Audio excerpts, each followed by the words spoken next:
Chapter I. Having stated in a former part of this treatise that men should choose the mean instead of either the excess or defect, and that the mean is according to the dictates of right reason, we will now proceed to explain this term. For in all the habits which we have expressly mentioned, as likewise in all the others, there is, so to speak, a mark with his eye fixed on which the man who has reason tightens or slacks his rope. And there is a certain limit of those mean states which we say are in accordance with right reason, and lie between excess on the one hand and defect on the other.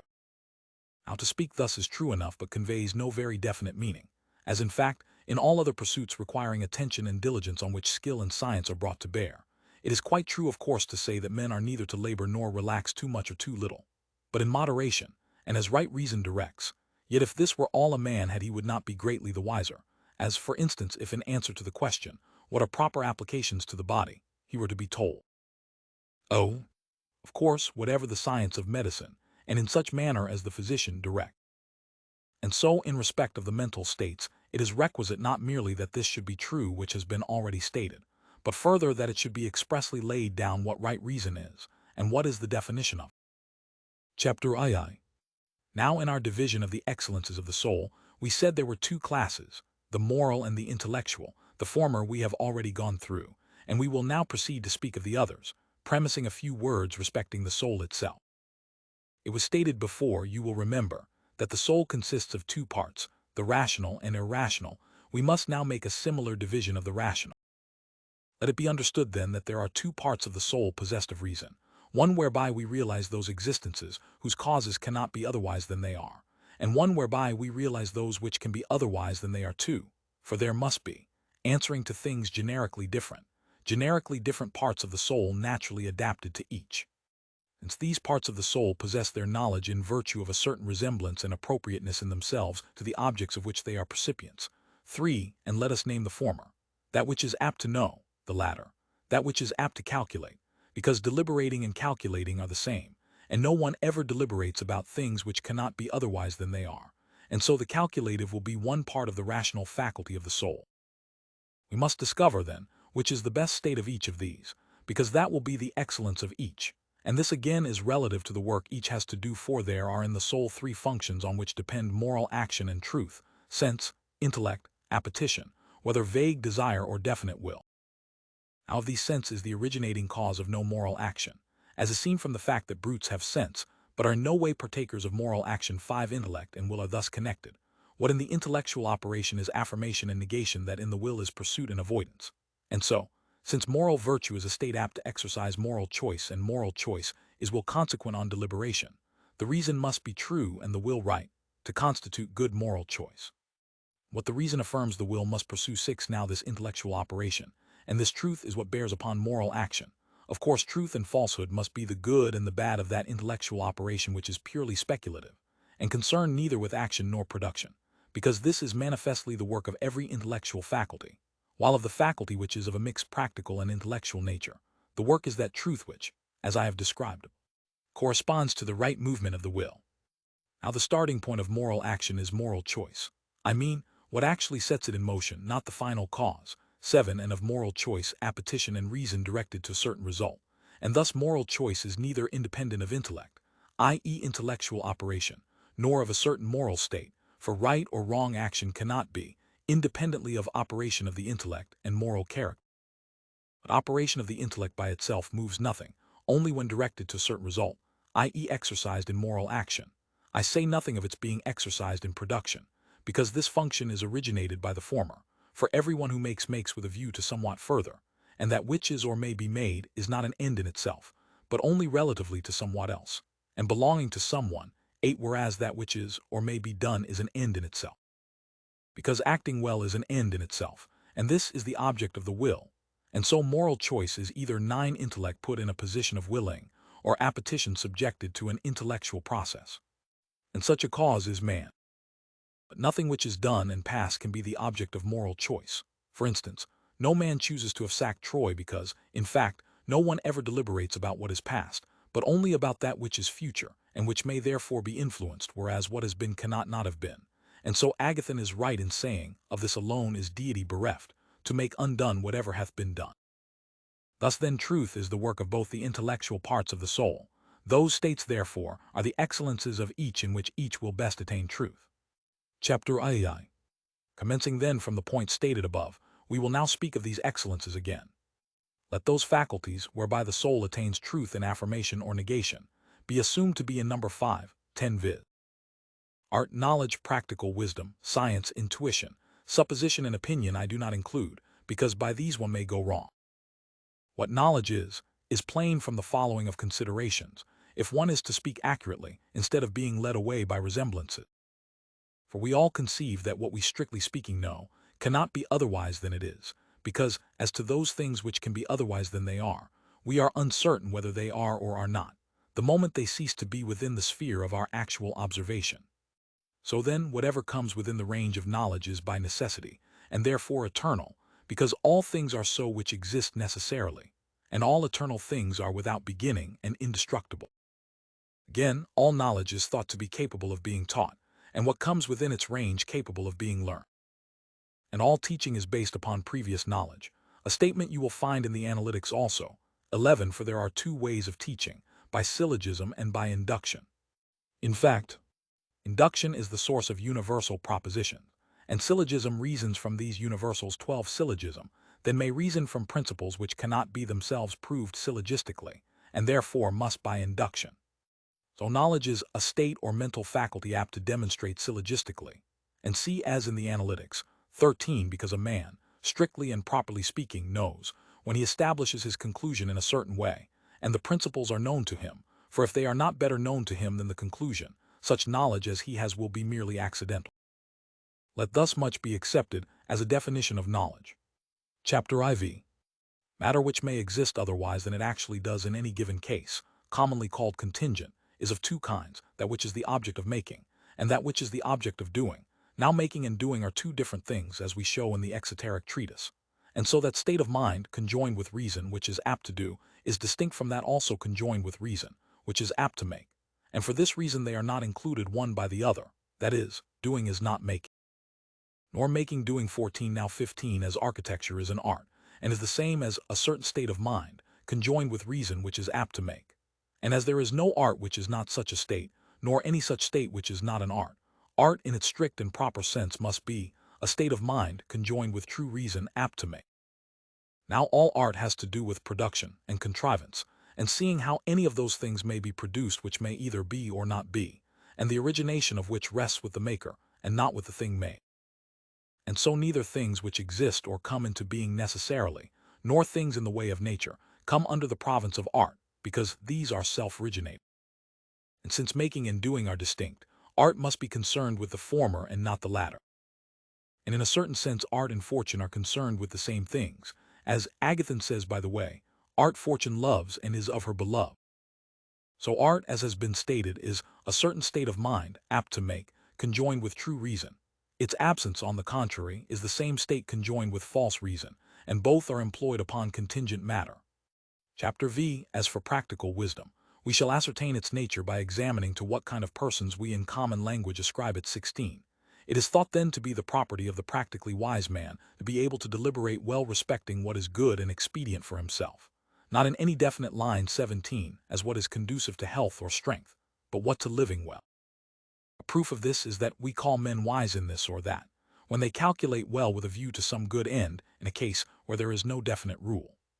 And so, in a general way of speaking, the man who is good at deliberation will be practically wise.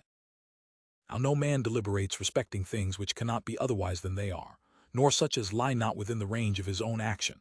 And so, since knowledge requires strict demonstrative reasoning, of which contingent matter does not admit, I say contingent matter, because all matters of deliberation must be contingent, and deliberation cannot take place with respect to things which are necessarily. Practical wisdom cannot be knowledge nor art, nor the former. Because what falls under the province of doing must be contingent, not the latter, because doing and making are different in kind. It remains then that it must be a state of mind true, conjoined with reason, and apt to do, having for its object those things which are good or bad for man. Because of making something beyond itself is always the object, but cannot be of doing, because the very well-doing is in itself an end. For this reason we think Pericles and men of that stamp to be practically wise, because they can see what is good for themselves and for men in general, and we also think those to be such who are skilled in domestic management or civil government. In fact, this is the reason why we call the habit of perfected self-mastery by the name which in Greek it bears, etymologically signifying that which preserves the practical wisdom. For what it does preserve is the notion I have mentioned, i.e., of one's own true interest. 18. For it is not every kind of notion which the pleasant and the painful corrupt and pervert, as, for instance, that the 3 angles of every rectilineal triangle are equal to 2 right angles, but only those bearing on moral action. The principles of the matters of moral action are the final cause of them. 19. Now to the man who has been corrupted by reason of pleasure or pain, the principle immediately becomes obscured, nor does he see that it is his duty to choose and act in each instance with a view to this final cause and by reason of it. For viciousness has a tendency to destroy the moral principle, and so practical wisdom must be a state conjoined with reason, true, having human good for its object, and apt to do. Then again, art admits of degrees of excellence, but practical wisdom does not. 20. And in art he who goes wrong purposely is preferable to him who does so unwittingly. 21. But not so in respect of practical wisdom or the other virtues. It plainly is then an excellence of a certain kind, and not an art. Now as there are 2 parts of the soul which have reason, it must be the excellence of the opinionative which we called before calculative or deliberative, because both opinion and practical wisdom are exercised upon contingent matter. And further, it is not simply a state conjoined with reason, as is proved by the fact that such a state may be forgotten, and so lost, while practical wisdom cannot. Chapter VI. Now knowledge is a conception concerning universals and necessary matter, and there are of course certain first principles in all trains of demonstrative reasoning, that is of all knowledge, because this is connected with reasoning. That faculty, then, which takes in the first principles of that which comes under the range of knowledge, cannot be either knowledge or art or practical wisdom, not knowledge, because what is the object of knowledge must be derived from demonstrative reasoning, not either of the other 2, because they are exercised upon contingent matter only. Nor can it be science which takes in these, because the scientific man must in some cases depend on demonstrative reasoning. It comes then to this: since the faculties whereby we always attain truth and are never deceived when dealing with matter necessary or even contingent are knowledge, practical wisdom, science, and intuition, and the faculty which takes in first principles cannot be any of the 3 first, the last, namely intuition, must be it which performs this function. Chapter VII. Science is a term we use principally in 2 meanings. In the first place, in the arts we ascribe it to those who carry their arts to the highest accuracy. 22. Phidias. For instance, we call a scientific or cunning sculptor, Polycletus a scientific or cunning statuary, meaning in this instant nothing else by science than an excellence of art. In the other sense, we think some to be scientific in a general way, not in any particular line or in any particular thing. Just as Homer says of a man in his Margites, him the gods made neither a digger of the ground, nor plowman, nor in any other way scientific. So it is plain that science must mean the most accurate of all knowledge. But if so, then the scientific man must not merely know the deductions from the first principles, but be in possession of truth respecting the first principle. That science must be equivalent to intuition and knowledge. It is, so to speak, knowledge of the most precious objects, with a head on 23. I say of the most precious things, because it is absurd to suppose pi omicron lambda iota tau iota kappa letter 1 f7 4, 24 or practical wisdom, to be the highest, unless it can be shown that man is the most excellent of all that exists in the universe.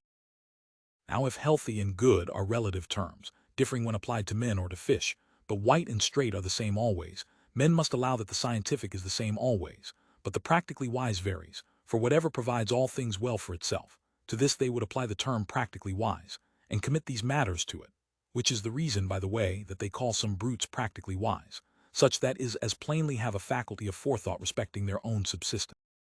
And it is quite plain that science and pi omicron lambda iota tau iota kappa letter 1 f7 4 cannot be identical, because if men give the name of science to that faculty which is employed upon what is expedient for themselves, there will be many instead of one, because there is not one, and the same faculty employed on the good of all animals collectively, unless in the same sense as you may say there is one art of healing with respect to all living beings. If it is urged that man is superior to all other animals, that makes no difference, for there are many other things more godlike in their nature than man, as, most obviously, the elements of which the universe is composed. 25. It is plain then that science is the union of knowledge and intuition, and has for its objects those things which are most precious in their nature. Accordingly, Anaxagoras, Thales, and men of that stamp, people call scientific, but not practically wise because they see them ignorant of what concerns themselves, and they say that what they know is quite out of the common run certainly, and wonderful and hard and very fine no doubt, but still useless because they do not seek after what is good for them as men. Chapter VII.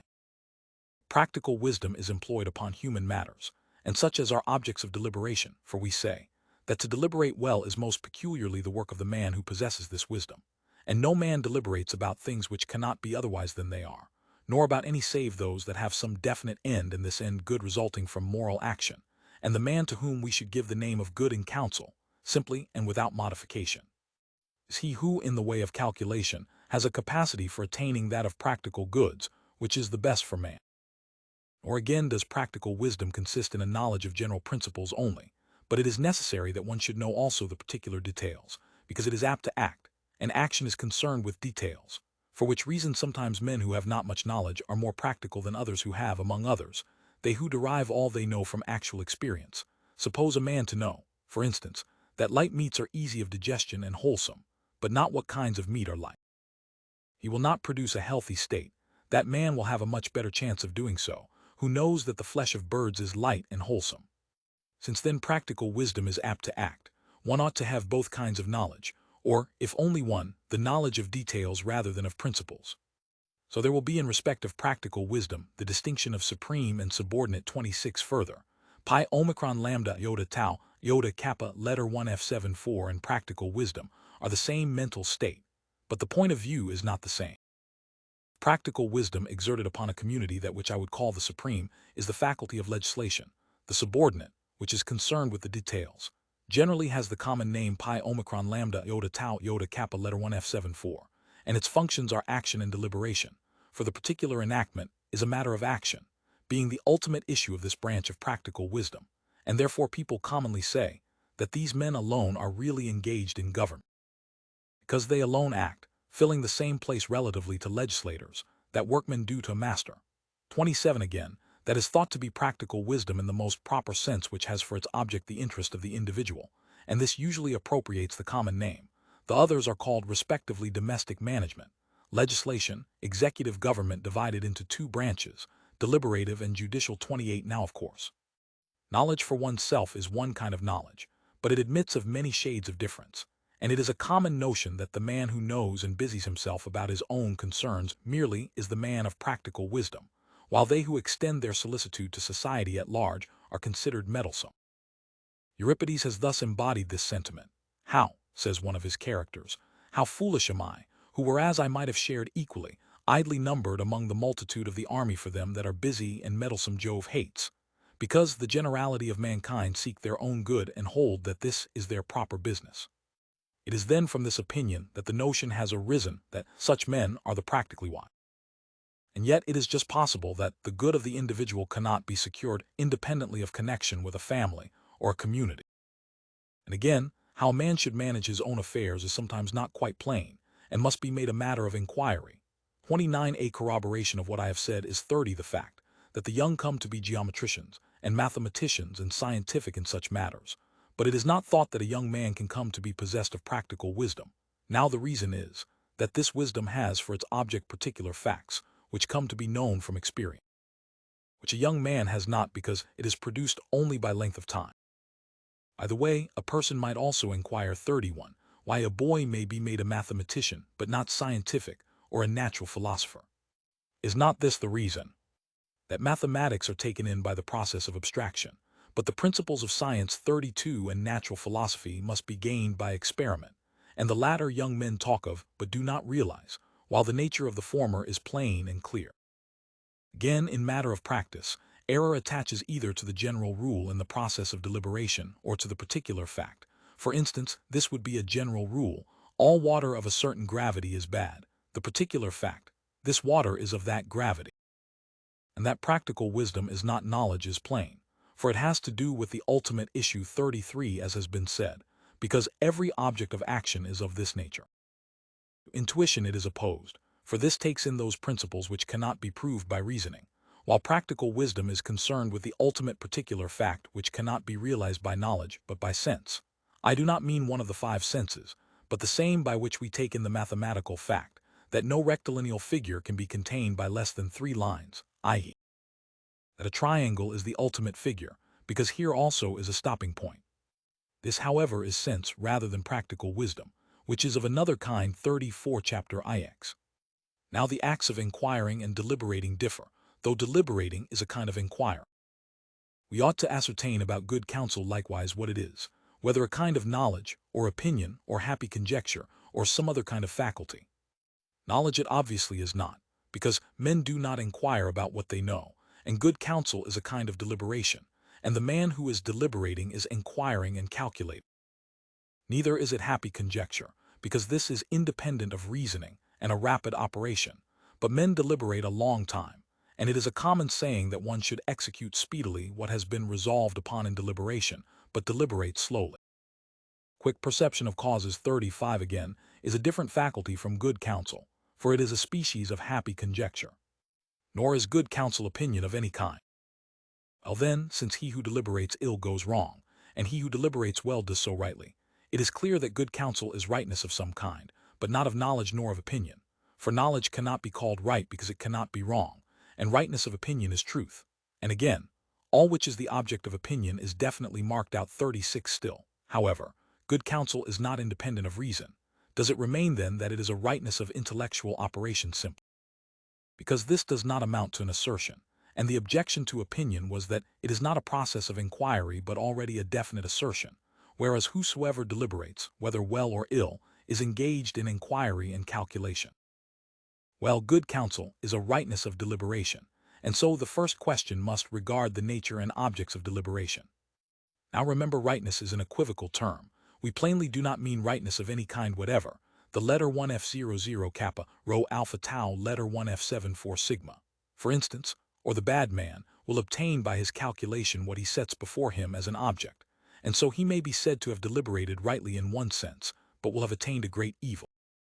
Whereas to have deliberated well is thought to be a good, because good counsel is rightness of deliberation of such a nature as is apt to attain good. But even this again you may get by false reasoning, and hit upon the right effect, though not through right means. 37 Your middle term being fallacious, and so neither will this be yet good counsel, in consequence of which you get what you ought but not through proper means.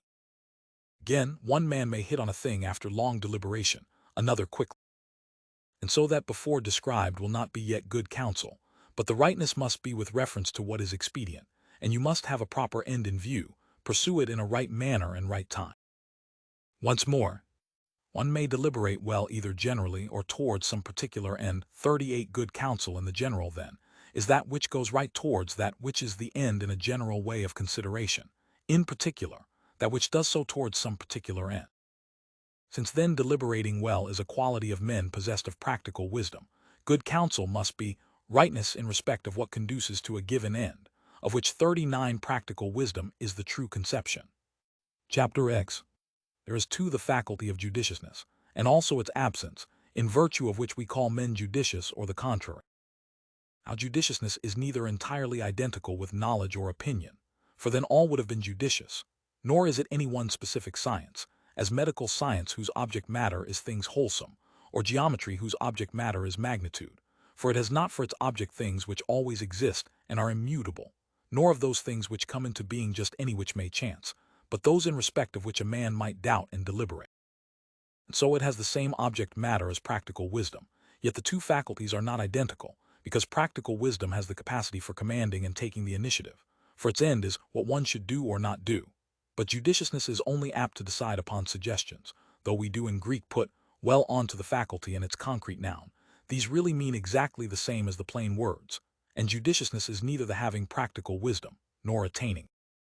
Just as learning is termed sigma upsilon nu iota, letter 1F73 nu alpha iota, when a man uses his knowledge, so judiciousness consists in employing the opinionative faculty in judging concerning those things which come within the province of practical wisdom, when another enunciates them, and not judging merely, but judging well, for epsilon letter 1F50 and kappa alpha lambda letter 1FF6 sigma mean exactly the same thing.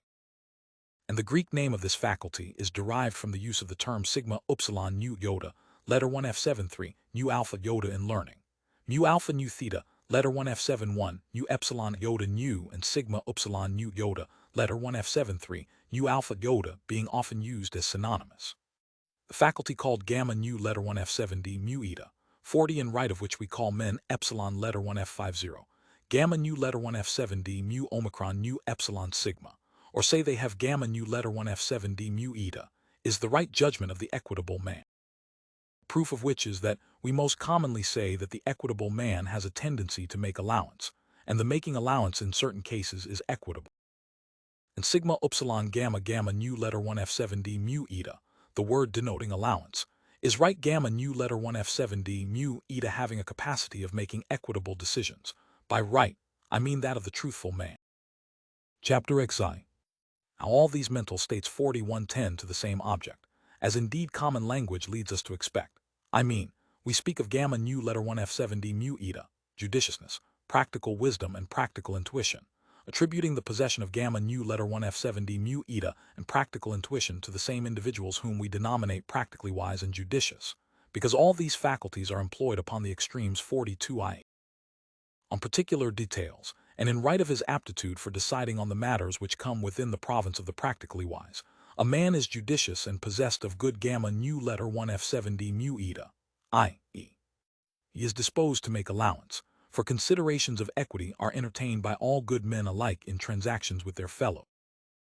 And all matters of moral action belong to the class of particulars, otherwise called extremes, for the man of practical wisdom must know them, and judiciousness and gamma nu letter 1 F7d mu eta are concerned with matters of moral actions, which are extreme. Intuition, moreover, takes in the extremes at both ends, 43 I mean. The first and last terms must be taken in not by reasoning, but by intuition, so that intuition comes to be of two kinds, and that which belongs to strict demonstrative reasonings takes in immutable, i.e., necessary first terms, while that which is employed in practical matters takes in the extreme, the contingent, and the minor premise. 44 For the minor premises are the source of the final cause, universals being made up out of particulars. 45 To take in these, of course, we must have sense, i.e., in other words, practical intuition. And for this reason these are thought to be simply gifts of nature, and whereas no man is thought to be scientific by nature, men are thought to have gamma nu letter 1 F7d mu eta, and judiciousness and practical intuition, a proof of which is that we think these faculties are a consequence even of particular ages, and this given age has practical intuition and gamma nu letter 1 F7d mu eta, we say, as if under the notion that nature is the cause. And thus intuition is both the beginning and end, because the proofs are based upon the one kind of extremes and concern the other. And so 46 One should attend to the undemonstrable dicta and opinions of the skillful, the old and the practically wise, no less than to those which are based on strict reasoning, because they see aright, having gained their power of moral vision from experience. Chapter XII. Well, we have now stated the nature and objects of practical wisdom and science respectively, and that they belong each to a different part of the soul. But I can conceive a person questioning their utility. Science, he would say, concerns itself with none of the causes of human happiness, for it has nothing to do with producing anything. Practical wisdom has this recommendation, I grant, but where is the need of it, since its province is those things which are just and honorable and good for man, and these are the things which the good man as such does, but we are not a bit the more apt to do them because we know them, since the moral virtues are habits. Just as we are not more apt to be healthy or in good condition from mere knowledge of what relates to these, I mean 47 of course, things so called not from their producing health, etc., but from their evidencing it in a particular subject. For we are not more apt to be healthy and in good condition merely from knowing the art of medicine or training. If it be urged that knowing what is good does not by itself make a practically wise man, but becoming good, still this wisdom will be no use either to those that are good, and so have it already, or to those who have it not, because it will make no difference to them whether they have it themselves or put themselves under the guidance of others who have. And we might be contented to be in respect of this as in respect of health, for though we wish to be healthy still, we do not set about learning the art of healing. Furthermore, it would seem to be strange that, though lower in the scale than science, it is to be its master, which it is, because whatever produces results takes the rule and directs in each matter. This then is what we are to talk about, for these are the only points now raised. Now first we say that being respectively excellences of different parts of the soul, they must be choice-worthy, even on the supposition that they neither of them produce results. In the next place we say that they do produce results, that science makes happiness, not as the medical art but as healthiness makes health. 48 Because, being a part of virtue in its most extensive sense, it makes a man happy by being possessed and by working.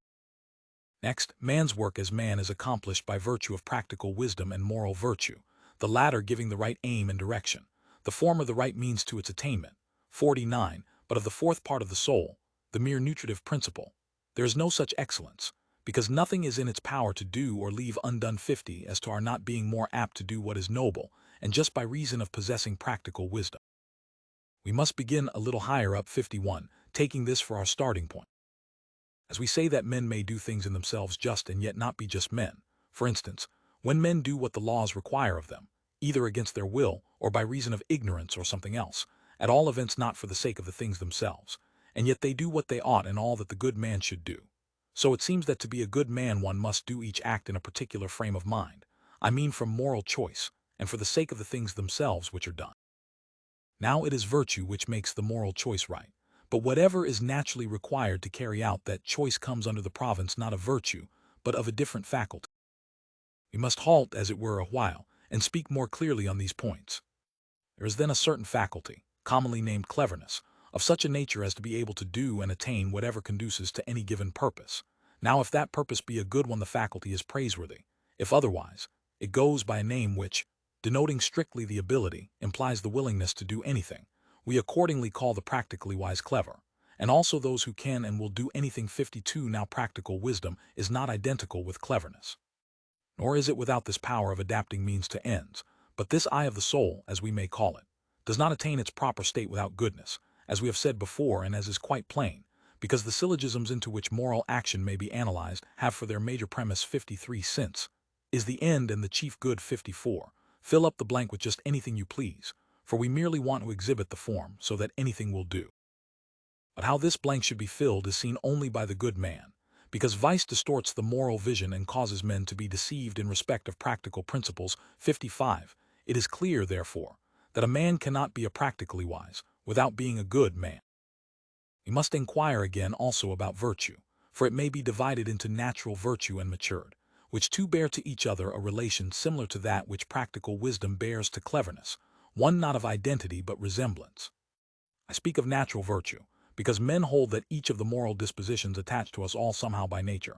We have dispositions 56 towards justice, self-mastery and courage, for instance, immediately from our birth, but still we seek goodness in its highest sense as something distinct from these, and that these dispositions should attach to us in a somewhat different fashion. 57 Children and brutes have these natural states. But then they are plainly hurtful unless combined with an intellectual element. At least thus much is matter of actual experience and observation, that as a strong body destitute of sight must, if set in motion, fall violently because it has not sight, so it is also in the case we are considering, but if it can get the intellectual element it then excels in act. Just so the natural state of virtue, being like this strong body, will then be virtue in the highest sense when it too is combined with the intellectual element. So that, as in the case of the opinionative faculty, there are two forms, cleverness and practical wisdom, so also in the case of the moral there are two, natural virtue and matured, and of these the latter cannot be formed without practical wisdom. 58 This leads some to say that all the virtues are merely intellectual practical wisdom, and Socrates was partly right in his inquiry and partly wrong in that he thought all the virtues were merely intellectual practical wisdom, right in saying they were not independent of that faculty. A proof of which is that now all, in defining virtue, add on the state, mentioning also to what standard it has reference, namely that which is accordant with right reason. Now right means in accordance with practical wisdom. So then all seem to have an instinctive notion that that state which is in accordance with practical wisdom is virtue. However, we must make a slight change in their statement, because that state is virtue, not merely which is in accordance with but which implies the possession of right reason, which, upon such matters, is practical wisdom. The difference between us and Socrates is this: he thought the virtues were reasoning processes, i.e., that they were all instances of knowledge in its strict sense, but we say they imply the possession of reason. From what has been said then, it is clear that one cannot be, strictly speaking, good without practical wisdom, nor practically wise without moral goodness. And by the distinction between natural and matured virtue, one can meet the reasoning by which it might be argued that the virtues are separable because the same man is not by nature most inclined to all at once, so that he will have acquired this one before he has that other. We would reply that this is possible with respect to the natural virtues, but not with respect to those in right of which a man is denominated simply good, because they will all belong to him together, with the one faculty of practical wisdom. It is plain, too, that even had it not been apt to act we should have needed it, because it is the excellence of a part of the soul, and that the moral choice cannot be right independently of practical wisdom and moral goodness, because this gives the right end, that causes the doing these things which conduce to the end. Then again it is not master of science, i.e., of the superior part of the soul, just as neither is the healing art master of health, for it does not make use of it, but looks how it may come to be, so it commands for the sake of it but does not command it. The objection is, in fact, about as valid as if a man should say pi omicron lambda iota tau, iota kappa, letter 1F74, governs the gods, because it gives orders about all things in the community. Appendix on letter 1F10 pi iota sigma pi letter 1F75 mu eta, from I. Post. Analyt. Chabu. I in Roman 2. Such parts only are translated as throw light on the ethics. All teaching and all intellectual learning proceeds on the basis of previous knowledge, as will appear on an examination of all. The mathematical sciences and every other system draw their conclusions in this method. So too of reasonings, whether by syllogism or induction, for both teach through what is previously known, the former assuming the premises as from wise men, the latter proving universals from the evidentness of the particular. In like manner two rhetoricians persuade, either through examples which amounts to induction, or through enthymemes, which amounts to syllogism. Chabu. Well, we suppose that we know things, in the strict and proper sense of the word, when we suppose ourselves to know the cause by reason of which the thing is to be the cause of it, and that this cannot be otherwise. It is plain that the idea intended to be conveyed by the term knowing is something of this kind, because they who do not really know suppose themselves thus related to the matter in hand, and they who do know really are so that of whatsoever there is properly speaking knowledge, this cannot be otherwise than it is whether or no there is another way of knowing we will say afterwards. But we do say that we know through demonstration, by which I mean a syllogism apt to produce knowledge, i.e., in right of which through having it we know. If knowledge then is such as we have described it, the knowledge produced by demonstrative reasoning must be drawn from premises true and first, and incapable of syllogistic proof, and better known, and prior in order of time, and causes of the conclusion, for so the principles will be akin to the conclusion demonstrated. Syllogism, of course there may be without such premises, but it will not be demonstration because it will not produce knowledge. True, they must be, because it is impossible to know that which is not. First, that is indemonstrable, because, if demonstrable, he cannot be said to know them who has no demonstration of them, for knowing such things as are demonstrable is the same as having demonstration of them. Causes they must be, and better known, and prior in time causes, because we then know when we are acquainted with the cause, and prior if causes and known beforehand, not merely comprehended in idea but known to exist, the terms prior and better known bear two senses, for prior by nature and prior relatively to ourselves are not the same, nor better known by nature, and better known to us I mean, by prior and better known relatively to ourselves, such things as are nearer to sensation. But abstractedly so such as are further those are furthest which are most universal those nearest which are particulars, and these are mutually opposed. And by first, I mean principles akin to the conclusion, for principle means the same as first, and the principle or first step in demonstration is a proposition incapable of syllogistic proof, i.e., one to which there is none prior. Now of such syllogistic principles I call that a theta letter 1F73 sigma, iota sigma which you cannot demonstrate, and which is unnecessary with a view to learning something else. That which is necessary in order to learn something else is an axiom. Further, since one is to believe and know the thing by having a syllogism of the kind called demonstration, and what constitutes it to be such is the nature of the premises, it is necessary not merely to know before, but to know better than the conclusion, either all or at least some of the principles, because that which is the cause of a quality inhering in something else always inheres itself more as the cause of our loving is itself more lovable. So, since the principles are the cause of our knowing and behoving we know and believe them more, because by reason of them we know also the conclusion follow. Further, the man who is to have the knowledge which comes through demonstration must not merely know and believe his principles better than he does his conclusion, but he must believe nothing more firmly than the contradictories of those principles out of which the contrary fallacy may be constructed, since he who knows is to be simply and absolutely infallible.